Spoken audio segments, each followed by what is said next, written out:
Hello, my dear friends, and welcome to Hafee Sleep. Whether you're here to drift away into the cosmos or to explore the universe's deepest mysteries right before bed, I'm so glad you found your way here. If you're new to this channel, consider this your warm, cozy invitation to join our community of dreamers and thinkers. If these journeys into the wonders of science and the mind bring you peace or spark your curiosity, do us a favor. Hit that subscribe button and tap the like. It truly helps us grow, and it lets me know you're out there, exploring right along with us. I love imagining all of you watching from all over this beautiful planet. So, if you feel like it, drop a comment below and tell me, where in the world are you listening from, and what time is it for you right now? Are you winding down for the night, or maybe starting your morning with a little cosmic wonder? I read every single one, and it's so special to feel connected to you, no matter the distance or the hour. Now, get comfortable, relax your mind, and let's begin. Have you ever just stopped? I mean, really stopped. Not just pausing between tasks, but stopped everything. Turned off the phone, tuned out the noise, and just looked up? On a clear, dark night, far from the glow of the cities, the sky isn't black. It's deep. It's an endless velvet tapestry pierced by countless diamond-sharp points of light. Each one is a sun, many with worlds of their own, a silent, glittering ocean stretching back in space and back in time, so far that the light arriving in your eye tonight began its journey before you were born, before your grandparents were born, before there were even pyramids on Earth. And in that moment of quiet awe, a thought often whispers in the back of the mind. How? How does all of this work? What are the rules? What is the engine, the clockwork, the grand script behind this breathtaking cosmic play? For centuries, we thought we had it figured out. We built a magnificent, towering cathedral of knowledge called classical physics. It's a comforting thought, isn't it? The idea that the universe is a knowable, predictable place, that beneath all the apparent chaos of our daily lives, the unexpected traffic jams, the surprise rain showers, the sheer unpredictability of other people, there ticks a perfect, silent, unimaginably complex clock. For the longest time, that was the promise of classical physics. It wasn't just a subject in a textbook. It was a worldview, a profound and powerful story we told ourselves about how everything, from the fall of an apple to the dance of the galaxies, fit together in a grand, harmonious, and ultimately comprehensible design. Let's step inside this cathedral of knowledge just for a little while and appreciate its architecture. Imagine the foundation stones being laid in the 17th century by a man who, legend has it, was inspired by a falling piece of fruit, Isaac Newton. Now we have to understand that before Newton, the world was a place of mystery and often misunderstood forces. Why did things fall? What kept the moon in the sky? The answers were often philosophical or theological, but rarely predictive. You couldn't calculate the future. Newton changed all that. He gave us a set of tools so simple and yet so powerful that they feel like they should be a secret of the universe. His 3 laws of motion are almost like magical incantations. The first law, an object at rest stays at rest, and an object in motion stays in motion unless acted upon by an outside force. This is the principle of inertia. Think of a hockey puck sliding across perfectly smooth ice. It just keeps going. It doesn't need a constant push. This was a radical departure from the ancient Greek idea that objects naturally sought a state of rest. Newton said, no, rest and constant motion are the natural states. Change, acceleration, is what needs explaining. And that's where the second law comes in. Force equals mass times acceleration. This is the engine of the universe. This deceptively simple equation tells you exactly how much an object will speed up or slow down when you push it. The harder you push, the greater the force, the more it accelerates. The heavier it is, the greater the mass. The harder it is to accelerate.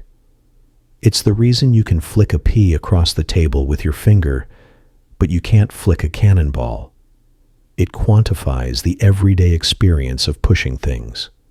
With this law, if you could measure the force acting on any object and know its mass, you could predict its path with perfect accuracy. The third law. For every action, there is an equal and opposite reaction. When you jump off a small boat onto a dock, the boat moves backward. When a rocket fires its engines, it pushes exhaust gases down, and the gases push the rocket up. It's a beautiful symmetry woven into the fabric of reality. Nothing happens in isolation. Every force is part of a pair. But Newton's genius didn't stop there. He looked up at the moon and asked a breathtaking question. Is the force that makes an apple fall from a tree the same force that holds the moon in orbit around the Earth? The answer was yes. He proposed that every single particle of matter in the universe attracts every other particle with a force he called gravity. And this force could be described by another stunningly simple equation. The force of gravity is proportional to the product of their masses and inversely proportional to the square of the distance between them. Let's unpack that in plain talk. It means two things. First, the bigger the objects, the stronger the gravitational pull between them. The sun, being enormous, has a huge gravitational grip on the planets. Second, and this is the crucial part, gravity gets weaker with distance, but not in a straight line. If you double the distance between two objects, the gravitational force isn't halved. It's reduced to a quarter. If you triple the distance, it becomes a ninth. This inverse square law is why we are held firmly to the surface of the Earth, but we don't feel any pull from the sun, even though the sun is vastly more massive, because we are so very far away. This was the first truly universal law. The same rule governed the motion of a child's toy cart and the orbit of Mars. With Newton's laws of motion and his law of universal gravitation, the solar system was no longer a mystery. It was a clockwork mechanism. Astronomers could now take precise observations of a planet's position and, using Newton's equations, calculate its path for centuries into the future, or wind the clock backwards to see where it was in the past. They could predict the return of comets. They could understand the tides as the gravitational pull of the moon and sun on the oceans. The universe had become a predictable system. This idea of predictability is so important. It gave rise to a concept known as determinism. A French scientist, Pierre-Simon Laplace, took this idea to its logical extreme. He imagined a vast, super-intelligent demon, now called Laplace's demon, that could know the exact position and velocity of every single atom in the universe at one particular moment. Using Newton's laws, this demon could then calculate everything that would ever happen in the future and everything that had ever happened in the past. There would be no uncertainty, no chance, no free will, just the inevitable, unerring unfolding of a chain of cause and effect that was set at the beginning of time.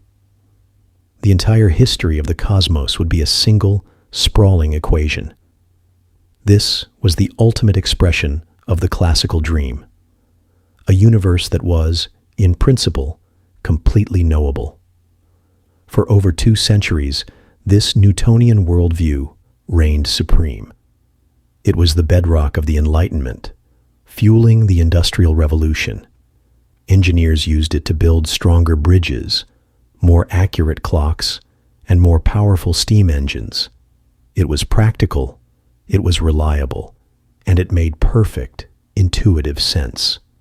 It was the physics of the big, the slow and the heavy, the world of human experience. But the Cathedral of Classical Physics had another equally magnificent wing, built not on the motion of bodies, but on the mysteries of electricity, magnetism, and light. And the architect of this wing was a quiet, unassuming Scottish physicist named James Clerk Maxwell. In the 19th century, electricity and magnetism were fascinating but separate phenomena. Scientists knew about electric charges attracting and repelling. They knew about magnets and their poles. They knew that a moving electric charge could create a magnetic field. This is how electromagnets work. And a changing magnetic field could create an electric current. This is how generators work. But they were still seen as distinct forces. Maxwell looked at all the scattered pieces of experimental evidence and, with a series of 4 elegant equations, wove them together into a single, unified theory of electromagnetism. His equations described how electric charges produce electric fields and how magnets produce magnetic fields. But the real magic was in how he described their interplay. His work showed that electricity and magnetism weren't just related. They were 2 inseparable aspects of a single force, the electromagnetic force. His most stunning insight came when he realized that this interplay could become self-sustaining. A changing electric field creates a magnetic field, but that newly created, changing magnetic field then creates a new electric field, which in turn creates a new magnetic field, and so on. This cycle could propagate outward through empty space, a ripple of energy moving on its own, forever. It was a wave.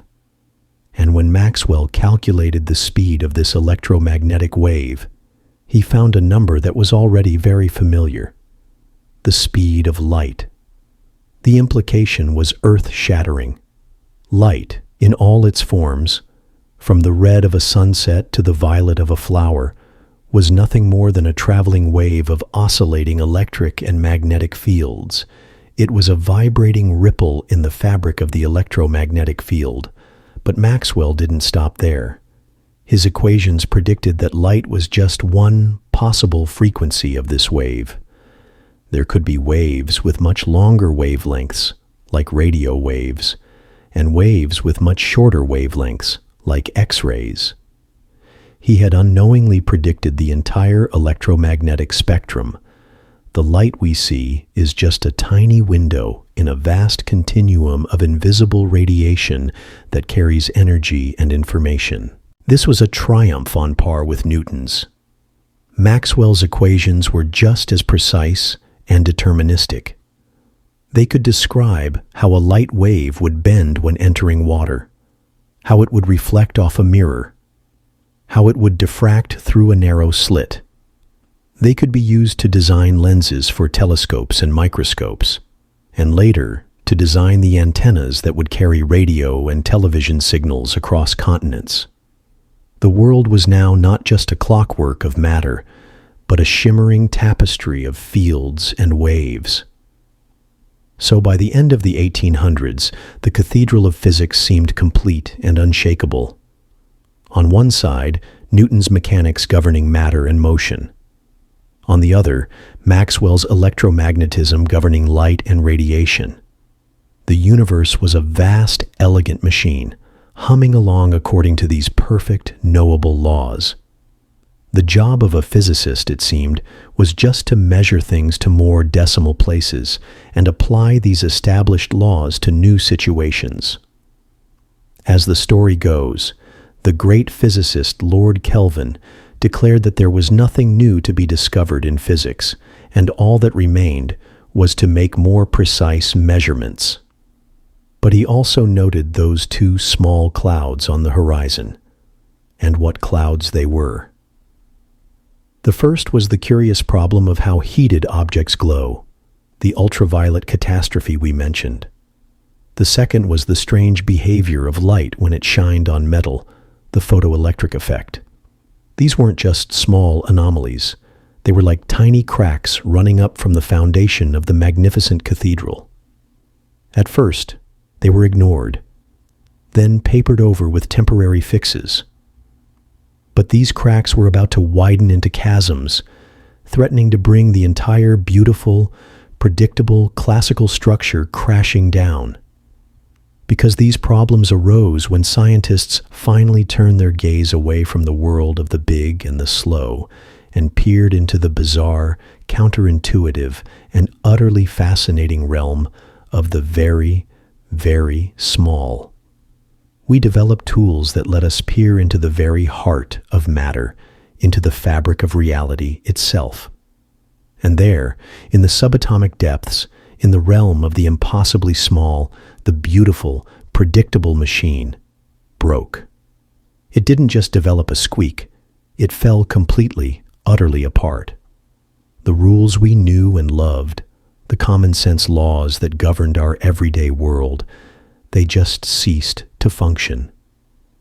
It was as if we'd learned the rules of chess perfectly, only to open the box and find the pieces were alive, teleporting around the board and occasionally behaving like waves. This was the crisis of physics at the dawn of the 20th century. This is what made quantum physics not just a nice idea, but an absolute necessity. It was a revolution born from the crumbling foundations of the old world. What we found in that subatomic realm was so bizarre, so counterintuitive, so utterly alien to our everyday experience that even the scientists who discovered it struggled to believe it. The Nobel laureate Richard Feynman once said, "I think I can safely say that nobody understands quantum mechanics." He wasn't saying it's magic. He was saying it's so fundamentally different from the reality we experience that our human intuition, honed for throwing spears and avoiding predators, is completely unequipped to handle it. We need mathematics to guide us, because our gut feelings will lead us astray every single time. Those two small clouds on the horizon, mentioned by Lord Kelvin, were the first tremor of an earthquake that would shatter the classical worldview. They were the ultraviolet catastrophe and the photoelectric effect. Let's unpack the first one, because its name alone is wonderfully dramatic. The ultraviolet catastrophe. This problem arose when physicists tried to apply classical physics to a seemingly simple object, a black body. Now, a black body is just a theoretical object that absorbs all radiation that hits it, and then, when heated, emits radiation perfectly. A good everyday approximation is a piece of iron. When it's cold, it doesn't emit light. Heat it up, and it starts to glow a dull red. Heat it more, it becomes orange, then yellow, and eventually a blinding white hot. The key is the spectrum of light it gives off. It doesn't just emit one color. It emits a whole range of colors, but with a distinct peak at a certain wavelength that depends on its temperature. The sun, for instance, is a near-perfect blackbody, and its peak emission is in the yellow-green part of the spectrum, which is why our eyes evolved to be most sensitive there. So, let's really put ourselves in the shoes of these late 19th century physicists. They're feeling pretty good. They've got Newton's rock-solid laws for matter and motion. They've got Maxwell's breathtakingly beautiful equations for light and electromagnetism. The toolbox is full, and it seems like there's nothing in the universe they can't, in principle, take apart and understand. So they decide to turn their formidable tools onto a seemingly straightforward problem, a thing getting hot and glowing. It's a phenomenon as old as fire itself. You heat up a piece of metal, it goes red, then orange, then white. The sun does it. A light bulb filament does it. It's called thermal radiation, and it should be a straightforward application of their known laws. How hard could it be? To tackle this systematically, they invented a perfect, idealized object to study, the black body. Now, don't let the name fool you. It's not necessarily black. A black body is defined by its perfect behavior, not its color. It's an object that is a perfect absorber and a perfect emitter of radiation. Any light that hits it is completely absorbed, none is reflected, and when it's heated, it emits radiation more perfectly than anything else. Think of a perfectly dark, matte black piece of ceramic. Now imagine it has a tiny little pinprick hole in it. Why a hole? Because any light that happens to wander into that hole is going to have a very, very hard time getting back out. It will bounce around inside the cavity, being absorbed and re-emitted by the walls over and over again, until it's essentially trapped. That tiny hole, therefore, acts as a nearly perfect absorber. If you look at it, it just looks black, a void. But now, heat this ceramic box up. The walls inside are getting hot, and they're vibrating like mad. And those vibrating charges are emitting electromagnetic waves. Some of that radiation will eventually find its way out of the little hole. And because the inside is a chaotic soup of radiation, constantly being absorbed and re-emitted, the light coming out of that hole is a perfect sample of pure thermal radiation, uncontaminated by any reflected light or other quirks. It is the ideal subject for study. The spectrum of light coming from that hole, how much red light, how much blue, how much infrared, is what we call the blackbody spectrum. This is what physicists wanted to predict from first principles. Now, how would classical physics approach this? They imagined the inside of this hot box. The walls are made of atoms, and those atoms are jiggling and vibrating because they're hot. These vibrating electrical charges are like tiny antennas, constantly broadcasting electromagnetic waves into the cavity. So the box is filled with a riot of electromagnetic waves of all different frequencies, all zipping around, bouncing off the walls, interfering with each other. It's a chaotic, buzzing cacophony of light. But there's a way to bring order to this chaos. Think of a guitar string. When you pluck it, it doesn't just vibrate randomly. It vibrates in specific, stable patterns called standing waves. The fundamental wave is where the whole string goes up and down together, with nodes, fixed points, only at the ends. Then there are harmonics. The string can vibrate in 2 halves, with a node in the middle, in 3/3 with 2 nodes, and so on. Only certain discrete wavelengths fit on the string. The waves have to be just right so that they agree with the boundaries. Inside our blackbody box, the same thing happens, but in 3 dimensions. The walls are the boundaries. The electromagnetic waves bouncing around aren't random. They form standing wave patterns. Just like on the guitar string, only certain wavelengths, certain frequencies, can fit neatly inside the box. For a given size of box, there is a set of allowed frequencies, like a set of musical notes the box can play. Here's where the classical reasoning begins. The physicists, Lord Rayleigh and Sir James Jeans leading the charge, asked, how much energy is stored in each of these allowed waves? They applied a very well-established and successful principle from classical physics called the equipartition theorem. This is a fancy name for a very intuitive idea about how energy is shared in a system. Imagine a big room filled with people who are all supposed to get an equal share of pizza. The equipartition theorem says that at equilibrium, Everyone gets the same number of slices, regardless of who they are. In the context of physics, it says that in a system at thermal equilibrium, energy is shared equally among all its independent ways of moving, its so-called degrees of freedom. In the black-body cavity, each possible standing wave pattern is an independent way for the energy to exist. It's a distinct mode of vibration. So according to this classical equipartition rule, every single standing wave, every single note that the cavity can play, should get an equal share of the total energy. It doesn't matter if it's a low-frequency note, a long, lazy wave, or a high-frequency note, a very tight, rapid wave. Each one gets the same exact average energy, which is proportional to the temperature. This seems fair, right? An equal slice of the energy pie for every wave. But now, we have to ask, how many waves are there? How many notes can this cavity play? It turns out that the number of possible standing waves isn't the same for all frequencies. Think of it like this.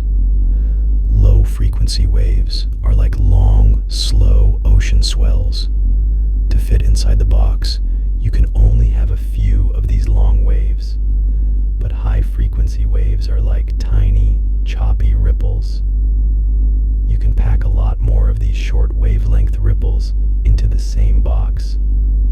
In fact, the mathematics shows that the number of possible standing waves increases dramatically as the frequency increases. More precisely, the number of allowed modes per unit frequency interval is proportional to the square of the frequency. So, if you double the frequency, you get 4 times as many possible standing waves at that frequency. And this is the heart of the problem. Classical physics said, every standing wave, every mode, gets an equal share of the energy, an amount equal to kT, where K is Boltzmann's constant and T is temperature. The number of modes available skyrockets as the frequency increases. Put these two things together, and you get the Rayleigh-Jeans law. The total energy radiated at a given frequency is equal to number of modes at that frequency multiplied by energy per mode. Since the number of modes is proportional to frequency squared, and the energy per mode is constant kT, the total energy radiated must be proportional to the square of frequency. So, as you go to higher and higher frequencies, into the ultraviolet and beyond, the predicted intensity of the radiation should climb and climb, heading straight for infinity. This is the ultraviolet catastrophe. It's a disaster of prediction. It's like saying that in a large orchestra, every instrument, from the massive tuba to the tiny piccolo, gets the same amount of energy from the musician. But then you realize that an orchestra has thousands of piccolos for every one tuba. So if they all play with the same energy, the resulting sound wouldn't be a harmonious symphony. It would be an ear-shattering, deafening screech entirely dominated by the screech of countless piccolos, completely drowning out the lower instruments.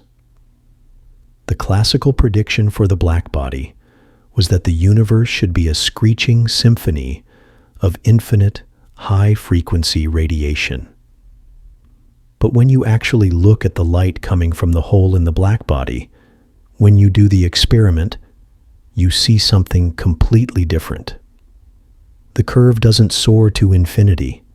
It does rise at first, because there are more high-frequency modes, and they do have energy. But then, right in the ultraviolet part of the spectrum, it peaks. It reaches a maximum, and then astonishingly, it plunges back down towards zero. It's a graceful, humped curve, like a single hill. There is no infinite screech. There is no catastrophe in reality. The experimental data showed a clear, finite, beautiful curve that classical physics was utterly incapable of explaining. This was far more than a simple, oops, our math is a bit off. This was a fundamental crack in the foundation of reality as they understood it. The equipartition theorem wasn't some obscure idea. It was a cornerstone of classical statistical mechanics. It was essential for understanding how gases behave, for deriving the ideal gas law. It worked perfectly everywhere else. But here, in this black body cavity, it was leading to a prediction of an infinite energy output, which was physically impossible. It meant that the classical rulebook was wrong, but only when applied to the high-frequency, short wavelength end of the spectrum. It was as if the piccolo players in our orchestra, for some reason, simply refused to accept their share of the energy. They sat there silently, while the classical theory insisted they should be screaming their heads off. The implications were staggering. If the Rayleigh-Jeans law were correct, the entire universe would be a different and utterly lethal place. Every object at room temperature would be pouring out immense amounts of energy in the form of ultraviolet light, X-rays, and gamma rays. You wouldn't need the sun to get a sunburn. You'd get one from your own hand. The walls of your room would be blazing with invisible, high-energy radiation, cooking you from the inside out. The energy contained in this radiation would be infinite, which is nonsense. The very fact that we exist, that we are not being constantly vaporized by an endless torrent of high-energy photons from every object around us, was living proof that classical physics had to be broken. This was the first cloud that Lord Kelvin mentioned, and it was a hurricane. It wasn't just a puzzle. It was a direct contradiction between a cherished, fundamental principle of physics and the observed behavior of the real world. The cathedral of classical physics, for all its grandeur and beauty, had a deep structural flaw. The laws that governed the orbits of planets and the flow of electricity failed spectacularly when applied to the simple act of something getting hot and glowing. It was a clear signal that a new physics was needed, a physics that would operate by different rules on the very small scale. The solution would require someone to ask a heretical question. What if the equipartition theorem doesn't apply? But why wouldn't it? What if, at these high frequencies, energy isn't shared in continuous, divisible slices? What if, instead, it comes in discrete, indivisible packets? What if the piccolo players simply can't play softly? They can only play if they are given a minimum, specific amount of energy, a quantum of energy. And if they don't get that amount, they don't play at all. This was the desperate, brilliant, and revolutionary leap that Max Planck was forced to make. He wasn't a revolutionary by nature. He was a conservative theorist who deeply respected the classical edifice. He later said that his quantum hypothesis was an act of despair. He wasn't trying to overthrow physics. He was just trying to fix a specific calculation. He looked at the data and realized that to stop the prediction from blowing up to infinity, he had to somehow suppress the contribution from the high-frequency modes. He needed a mathematical trick to make those countless piccolos shut up.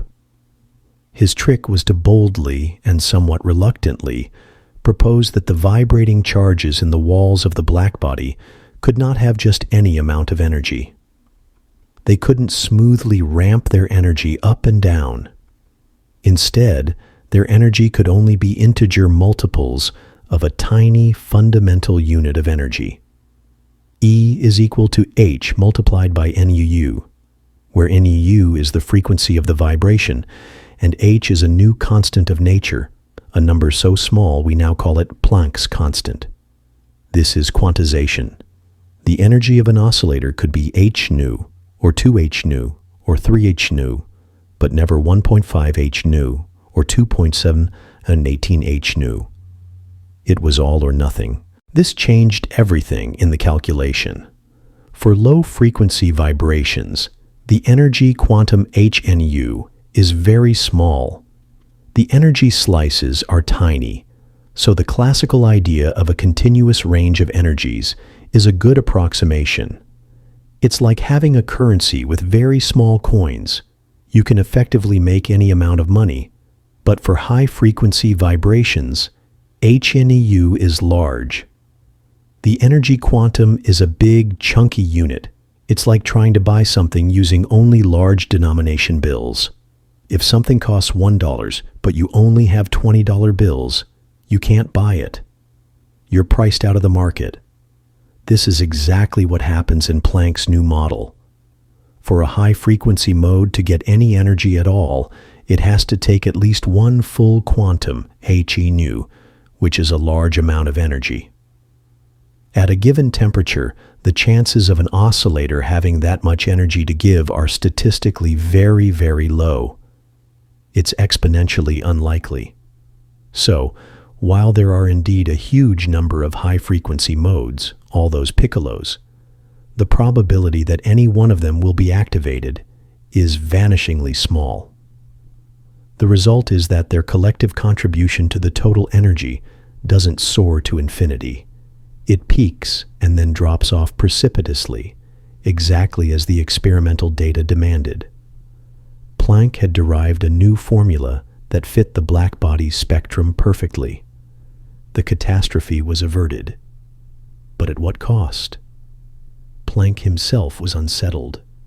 He saw his quantum of action, his constant H, as a necessary mathematical contrivance to solve this one problem. He spent years afterward trying to reconcile it with classical physics, to find a way where it could be derived from classical principles. He didn't fully grasp that he had not just patched a hole in the old cathedral.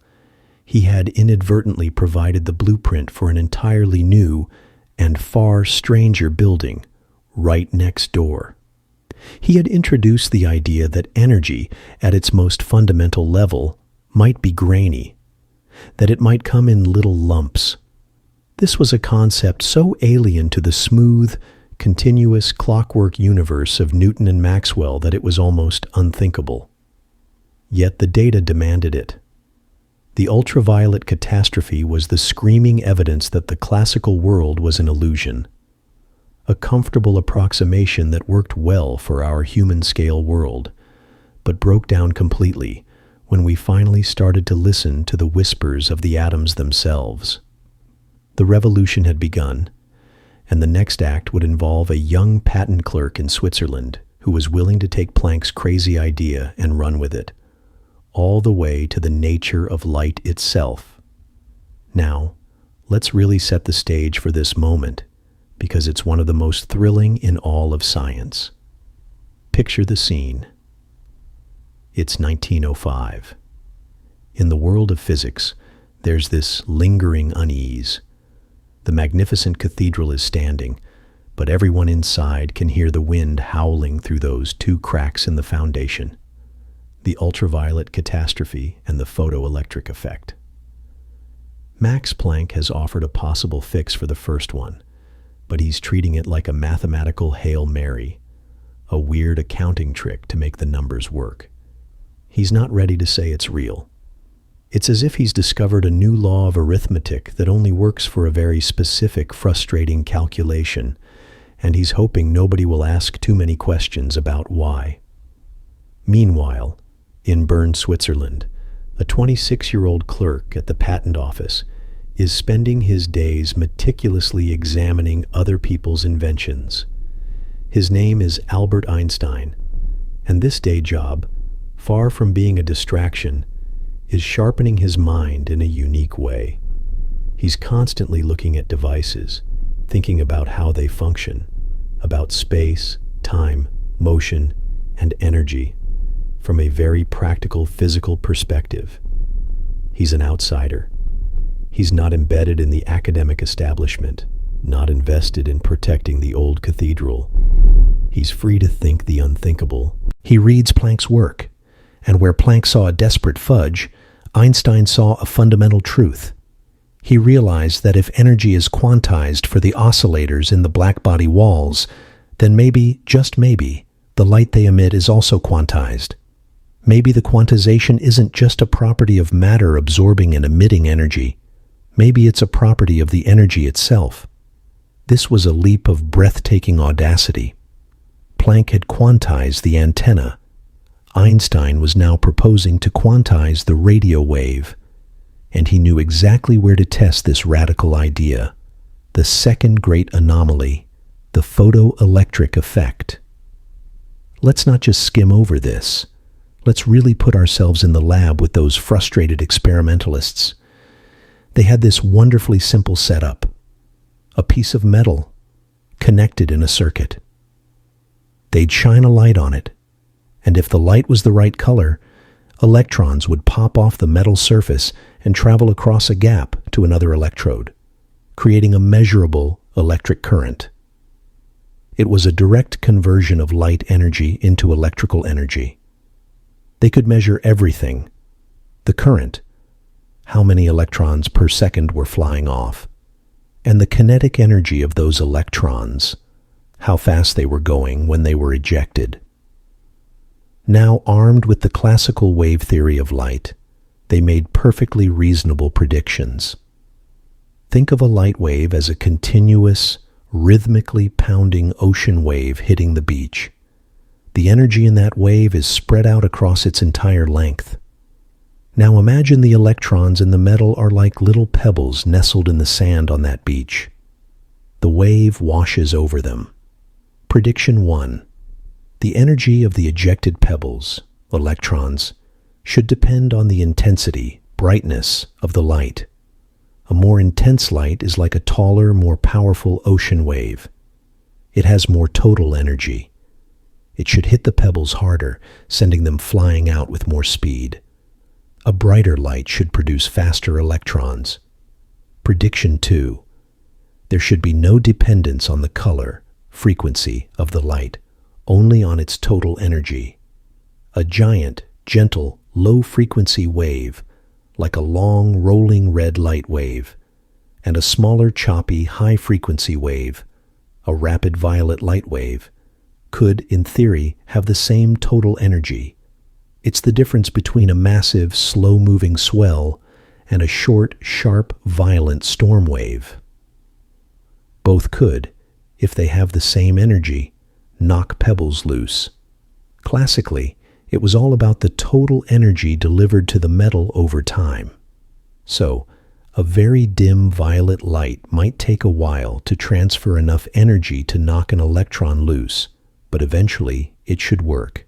A very bright red light, pouring a huge amount of total energy onto the metal, should work immediately and eject electrons with gusto. But the experiments stubbornly refused to obey these sensible rules. The results were back to front, inside out, and utterly perplexing. Experimental fact. 1. The kinetic energy of the ejected electrons did not depend on the intensity of the light. This was the first shock. They turned up the brightness knob. The light got more intense. More electrons came flying out. The current increased. But each individual electron was flying out with exactly the same speed as when the light was dim. It was as if a brighter light was throwing more baseballs, but every baseball was pitched at precisely the same speed. A dim blue light might knock out a few electrons, each with a certain energy. A blindingly bright blue light would knock out a torrent of electrons, a flood of them. But each one still had that exact same energy as from the dim light. The intensity controlled the number of players, not the force of their throw. This made no sense with the ocean wave idea. A bigger wave should throw pebbles harder. Experimental fact 2. The kinetic energy of the electrons DID depend crucially on the color, the frequency of the light. This was the second, even bigger shock. They tried a red light. They made it incredibly, eye-searingly bright. They used the most powerful red lamp they could build. Nothing. Not a single electron would budge. The metal simply ignored it. Then they tried a blue light. They made it incredibly dim, so faint you could barely see it. The instant they turned it on, pop, pop, pop, electrons started flying out immediately. No delay. No waiting for energy to build up. And these electrons, knocked out by the dim blue light, were actually flying out faster than any electron ever could from the most powerful red light. The color was everything. The intensity was almost irrelevant, except for determining the quantity. This was completely incompatible with the wave theory. A dim blue light wave has very little total energy. It should be completely ineffective. But it wasn't. Experimental fact 3. There was a strict threshold. Every type of metal had its own specific color threshold, a critical frequency. Light with a frequency below this threshold, like red, orange, yellow for some metals, could do nothing, ever. Light with a frequency above this threshold, green, blue, violet, would eject electrons, and the higher the frequency above that threshold, the faster the electrons would fly out. The relationship was perfectly linear. Double the frequency, and you double the maximum kinetic energy of the electrons, minus a fixed amount. This was a clean, precise, mathematical relationship staring them in the face, and classical physics had no box to put it in. This was the state of affairs. A beautiful, well-tested theory, Maxwell's wave theory of light, was making clear, logical predictions, and the real world was contradicting it point blank. It wasn't a minor discrepancy. It was a direct, experimental refutation. The physics community was stumped. It was a paradox that seemed to have no solution. Enter Einstein. He looked at this mess and saw not confusion, but clarity. He saw the pattern. The key was in that linear relationship. The energy of the electrons depended linearly on the frequency of the light, and his mind connected it to Planck's formula. E is equal to h nu. Energy is proportional to frequency. The constant of proportionality is h. In a flash of insight, he proposed something so simple and so radical that it must have seemed ludicrous to his contemporaries. He said, "Stop thinking of light as a wave. For this phenomenon, think of it as a particle. Not a continuous flow of energy, but a shower of tiny, discrete, bullet-like packets of energy." He called them Lichtquanten, light quanta. We call them photons. Imagine it like this. The classical wave model is indeed our ocean wave. It's powerful and spread out. But Einstein said, no, for the photoelectric effect, light is more like a machine gun firing a stream of individual bullets. Each bullet is a photon. And here is the revolutionary part. The energy of each bullet is determined solely by its color. A red photon is a low-energy bullet. A blue photon is a high-energy bullet. The brightness of the light doesn't change the energy of each bullet. It just changes how many bullets are being fired per second. A dim blue light is firing a few high-energy blue bullets every second. A bright red light is firing a torrent of low-energy red bullets every second. Now, let's apply this bullet model to the metal. Einstein proposed that inside the metal, electrons are bound to the atoms. It takes a certain minimum amount of energy to pry one loose, to overcome the attraction that holds it in place. This minimum energy is a property of the metal itself. Let's call it the work function and give it a symbol, the Greek letter phi. It's like the electron is sitting at the bottom of a well, and phi is the depth of that well. You need to give the electron at least that much energy to get it out. Now, the interaction is a one-on-one collision. It's a single photon, a single bullet of light, hitting a single electron. This is an all-or-nothing rule. A photon delivers all of its energy in one go to one electron. It doesn't dribble out its energy. It's a complete transfer. Think of it like paying for a coffee. The price is $2 or dollars. That's the work function PI. You can't pay with 50 cents now and the rest later. You have to pay the full $2 hours in one transaction to get the coffee. The photon is the customer, and its energy, HNEU, is the money it has. If the photon's energy is greater than the work function, the transaction is successful, the electron gets ejected from the metal.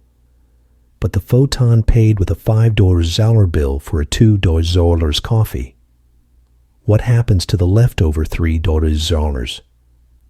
That becomes the kinetic energy of the electron. It flies away with a speed corresponding to that extra energy. So, the kinetic energy, Ke, of the electron is exactly equal to the energy of photon minis, the work function. This is a beautifully simple equation. It explains the linear relationship instantly. The kinetic energy depends linearly on the frequency. A higher frequency, a more energetic photon, means more leftover cash for the electron to zip away with. If the photon's energy is less than the work function, the transaction fails. The photon might be a red photon, offering only a $1 bill for the $2 coffee. It doesn't matter if you have 1,000,000 photons all offering $1 bills. None of them can buy the electron's freedom.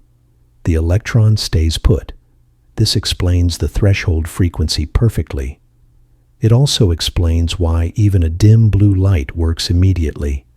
Each blue photon is a $5 bill. Even if you only fire one per second, the very first one that hits an electron has enough energy to free it. No buildup is needed. The intensity of the light, its brightness, is just the number of photons per second. A brighter light means more bullets, more transactions attempted per second. So, if the photons have enough energy, a brighter light will knock out more electrons per second, a larger current. But it won't change the energy of each electron, because each transaction is independent. Each electron gets the same leftover energy from its respective photon. A brighter blue light just means more electrons getting kicked out with the same high speed. Einstein's particle theory of light explained every single baffling aspect of the photoelectric effect with stunning simplicity and precision.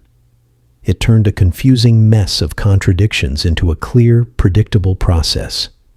It was a masterpiece of scientific explanation, but the implications were earth-shattering. Remember, this is 1905.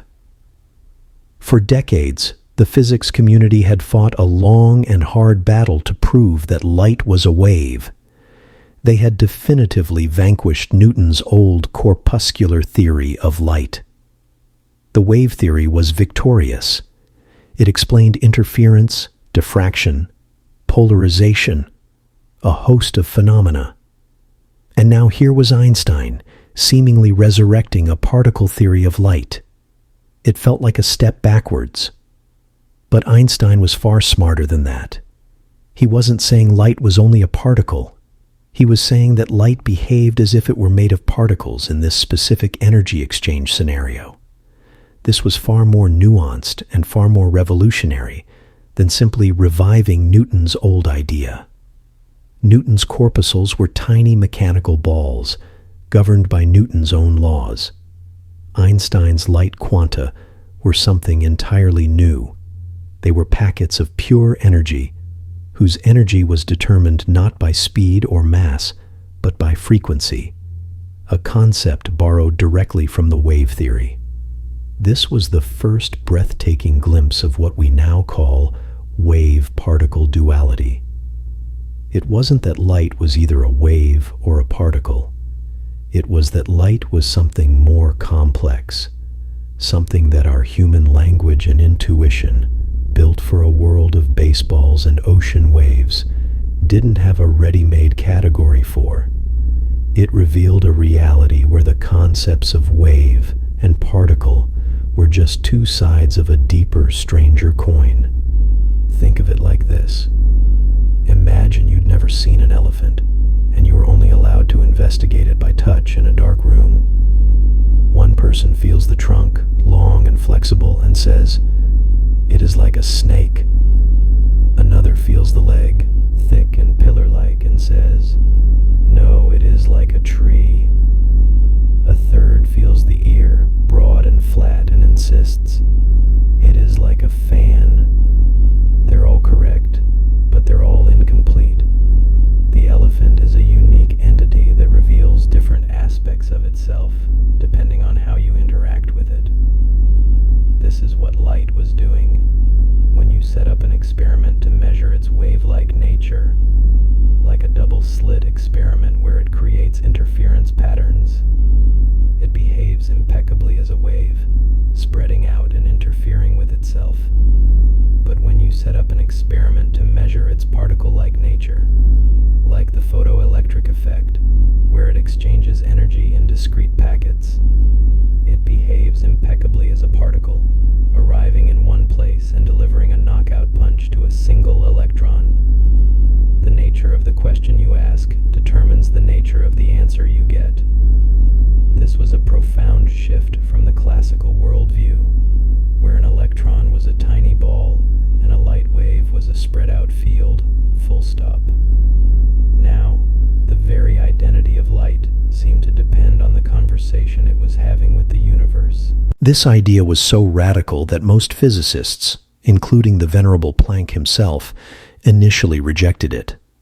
It felt like a step backward, a regression to a simpler time. The evidence for light's wave nature was overwhelming and spectacular. The photoelectric effect was just one puzzling experiment. How could one throw out a century of progress for one anomaly? It took years and meticulous further experimentation for the physics community to finally accept that Einstein was right. The clincher was a beautiful experiment by American physicist Robert Millikan, who set out to disprove Einstein's theory. He spent a decade perfecting his technique, and in doing so, he measured the photoelectric effect with exquisite precision.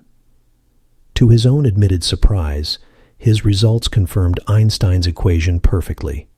The graph of electron kinetic energy versus frequency was a perfectly straight line, just as Einstein had predicted. The slope of that line gave a value for Planck's constant, h, that matched the value from blackbody radiation. It was a stunning verification. Millikan won the Nobel Prize for this work, albeit somewhat grudgingly acknowledging Einstein's explanation. Einstein himself was awarded the 1921 Nobel Prize in Physics for his discovery of the law of the photoelectric effect. Notably, the citation carefully avoided the more controversial term photon, but everyone knew what it meant. The particle nature of light was now established fact. The impact of this cannot be overstated. Einstein, by taking Planck's quantum hypothesis seriously and extending it to light itself, had done more than just solve a puzzle. He had broken the dam. He had shown that quantization was not a mathematical curiosity confined to the walls of a blackbody. It was a fundamental feature of energy itself, woven into the fabric of electromagnetic radiation. The universe, it turned out, was not analog, it was digital. It operated not in a smooth, continuous flow, but in tiny, discrete, indivisible steps. The energy currency of the universe came in fixed denominations, and the denomination was set by Planck's constant, h. This revelation sent shock waves through the world of physics. If light, the paragon of wave behavior, had this particle aspect, what about matter? If waves could be particles, could particles be waves? This symmetrical, almost poetic question was soon asked by a young French prince, Louis de Broglie, and the answer would open the next great chapter of the quantum revolution, leading directly to the development of quantum mechanics itself. But that's a story for another moment. For now, let's just sit with the sheer brilliance and bravado of Einstein's 1905 paper. A young man outside the academic establishment looked at a problem that had stumped the experts, saw a pattern everyone else had missed, and proposed a solution so radical it seemed insane. He didn't just patch a hole in the old theory. He pointed the way to an entirely new continent of physical law. He showed that the crisis of classical physics was not a sign of failure, but a sign of progress, a signal that we were on the verge of discovering a deeper, richer, and more wondrous reality than we had ever dreamed of. The cathedral of classical physics hadn't been destroyed. It had been revealed to be the magnificent front porch of a much, much larger and more mysterious universe. And the key to the door was a tiny, seemingly insignificant number. Planck's constant, the quantum of action. The age of the quantum had truly begun. So now we have energy being quantized and light behaving as particles. The next great leap came from a young Danish physicist named Niels Bohr, who turned his attention to the atom itself. At the time, the model of the atom was like a tiny solar system, a dense positive nucleus, the sun, with negative electrons, planets, orbiting around it, held by electromagnetic attraction. This was Rutherford's model, based on his famous gold foil experiment. But there was a huge problem. According to Maxwell's classical electromagnetism, an accelerating charged particle and an electron orbiting in a circle is constantly accelerating, must radiate energy.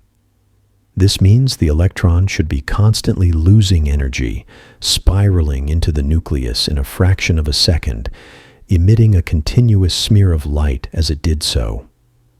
According to classical physics, all atoms should collapse instantly, and all matter should implode in a flash of light. Obviously, this wasn't happening. Atoms were stable. This was another glaring failure. In 1913, Bohr, inspired by both Rutherford and the new quantum ideas, proposed a radical new model of the atom. He boldly imposed quantum rules onto the tiny solar system. He postulated that electrons could only exist in certain specific stable orbits around the nucleus. In these orbits, contrary to classical physics, they would not radiate energy. These were called stationary states. The allowed orbits were those where the electron's angular momentum was an integer multiple of h over 2p, which we now write as h bar. An electron could jump from one allowed orbit to another. To jump to a higher orbit, it had to absorb a precise amount of energy, exactly equal to the difference in energy between the two orbits. To jump to a lower orbit, it would emit that exact amount of energy in the form of a single photon. This was incredible. It explained the stability of the atom. It also explained atomic spectra beautifully. When you heat a gas, it doesn't emit a continuous rainbow of light. It emits light only at very specific sharp colors, like a barcode. Each element has its own unique barcode. Classical physics had no explanation for this, but Bohr's model did. The specific colors of light corresponded exactly to the energy differences between the electron orbits. An electron jumping from orbit n-3 to n-2 would emit a photon of one specific red light. A jump from n-2 to n-1 would emit a more energetic ultraviolet photon. The barcode was a direct map of the atom's internal energy levels. Bohr's model was a hybrid. It was still a planetary model, a classical picture, with quantum rules bolted on like training wheels. It worked brilliantly for the simple hydrogen atom, but it couldn't explain more complex atoms. It was a crucial stepping stone, but it left a big question unanswered. Why are only certain orbits allowed? What was the deeper reason behind these quantum rules? The answer would come from a truly revolutionary idea, that electrons, and indeed all particles, are not just particles, but also waves. This idea came from a French prince, Louis de Broglie, in his 1924 PhD thesis. Inspired by Einstein's photon, which showed that a wave, light, could behave like a particle, de Broglie asked a simple symmetrical question. Could a particle, like an electron, behave like a wave? He proposed that every particle has a wave associated with it, a pilot wave, or a matter wave. Its wavelength lambda, he suggested, would be equal to h over p, where p is the particle's momentum, mass times velocity. This is now known as the de Broglie wavelength. This was a wild, seemingly baseless idea, but it provided the why for Bohr's quantized orbits. De Broglie reasoned that if an electron is a wave circling the nucleus, then for the atom to be stable, the electron wave must form a standing wave. Think of a guitar string again. It can only vibrate at certain frequencies because the wave must have nodes, fixed points of zero vibration, at the ends. The wave fits perfectly on the string. An orbit that doesn't allow a standing wave would be like trying to play a note on a guitar string that isn't pinned down. The wave would interfere with itself destructively and quickly die out. De Broglie showed that the only orbits that could support a stable electron standing wave were exactly those that Bohr had postulated, where the circumference of the orbit was an integer multiple of the electron's wavelength. The quantum rule wasn't arbitrary, it was a wave condition. The electron wasn't a particle on an orbit, it was the orbit. This was a profound shift. Experiments soon confirmed de Broglie's audacious idea. When electrons were fired through a crystal, they produced diffraction patterns, an interference effect that is the absolute hallmark of waves. Particles were behaving like waves. The duality was complete. Light was both wave and particle. Matter was both particle and wave. Everything had this dual character. The universe was fundamentally fuzzy. This wave nature of particles leads us directly to the heart of quantum mechanics, and perhaps its most famous and famously misunderstood concept, the Heisenberg uncertainty principle, formulated by Werner Heisenberg in 1927. It's often summarized as, the more you know about a particle's position, the less you know about its momentum, and vice versa. This is not a statement about the limitations of our measuring equipment. It is a fundamental property of the universe. Think of an electron not as a tiny ball, but as a fuzzy cloud of probability, a wave packet. To have a very well-defined position, this wave packet must be very narrow, very localized. But what is a narrow wave packet made of? If you remember from waves, a pure tone, a single frequency, which corresponds to a single momentum, is a perfect endless sine wave that is completely delocalized. It's everywhere. To create a localized pulse, a click, you have to add together many different pure tones, many different frequencies, momenta.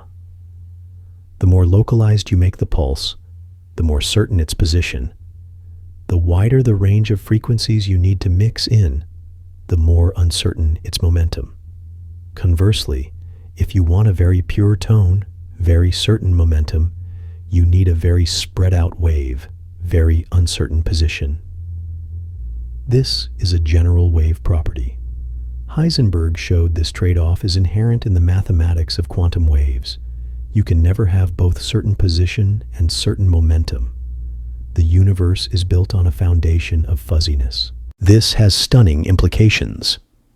It means, for example, that an atom can never truly have an electron at rest in a point-like orbit.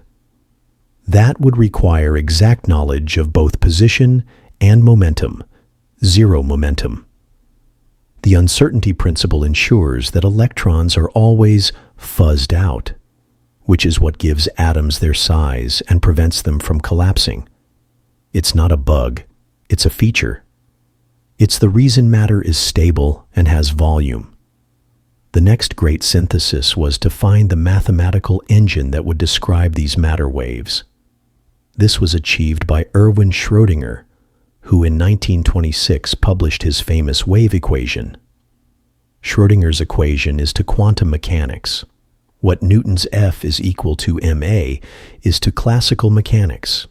It's the fundamental law of motion.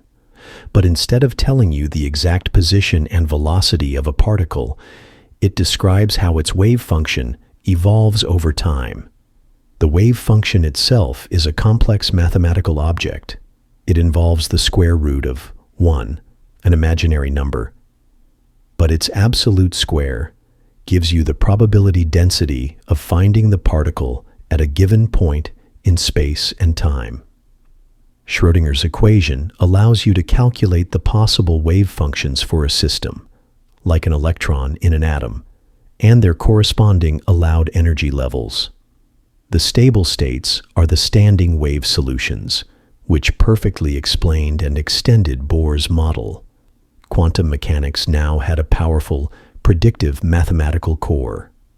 But what does the wave function actually represent? This sparked a great debate that continues in some forms to this day. The Copenhagen interpretation, championed by Bohr and Heisenberg, became the standard view. It says that the wave function encapsulates all that can be known about a system. The particle does not have a definite position or momentum until you measure it. The act of measurement itself collapses the wave function from a spread-out cloud of possibilities into a single definite outcome. This isn't a physical process we understand. It's a fundamental postulate. Before measurement, it's not that the electron is in one place and we don't know. It is genuinely smeared out in a superposition of all possible positions. The measurement forces it to choose. This is the origin of the inherent probability in quantum mechanics. It's not probabilistic because we are ignorant. It's probabilistic because reality itself is indeterminate before measurement. This is, of course, deeply weird. Einstein hated this. His famous objection, "God does not play dice with the universe," was a rejection of this fundamental randomness. He believed there must be hidden variables underneath it all that restore determinism. But subsequent experiments, particularly those testing Bell's theorem, have consistently shown that the universe does indeed appear to be fundamentally probabilistic at its core. God does seem to play dice. This probabilistic nature leads to another quintessential quantum effect: quantum tunneling. Imagine a ball rolling up a hill. In classical physics, if it doesn't have enough energy to get over the top, it will roll back down. In the quantum world, a particle facing an energy barrier, like a hill, doesn't have a definite position. Its wave function extends into, and even through, the barrier. There is a non-zero probability that the particle will simply appear on the other side, as if it dug a tunnel. It doesn't actually tunnel. It's just that its probability wave leaks through. This isn't a theoretical curiosity. It's essential for the nuclear fusion that powers the sun. Protons need to get very close to each other to fuse, but they electrically repel each other. Classically, the sun's core isn't hot enough to give them enough energy to overcome this repulsion.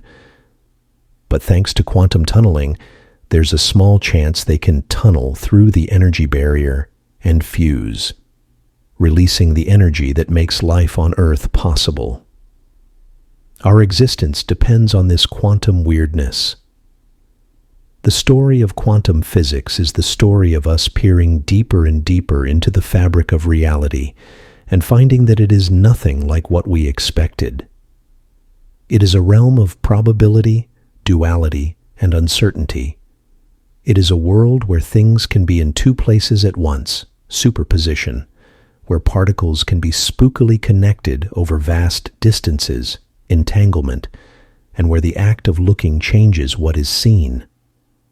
The problems of classical physics, the collapsing atom, the ultraviolet catastrophe, the photoelectric effect, were not small puzzles. They were fundamental flaws that revealed a deeper, stranger, and more wonderful layer of existence.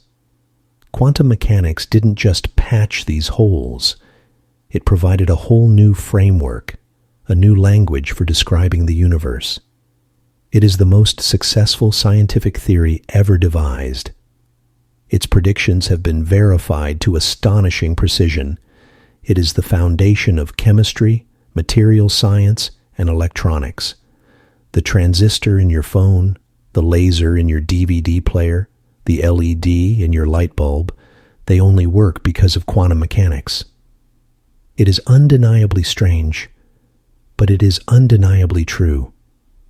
And so, the next time you find yourself under that vast, starry sky, feeling small, remember that the rules governing those distant suns are the same rules that govern the very device in your hand.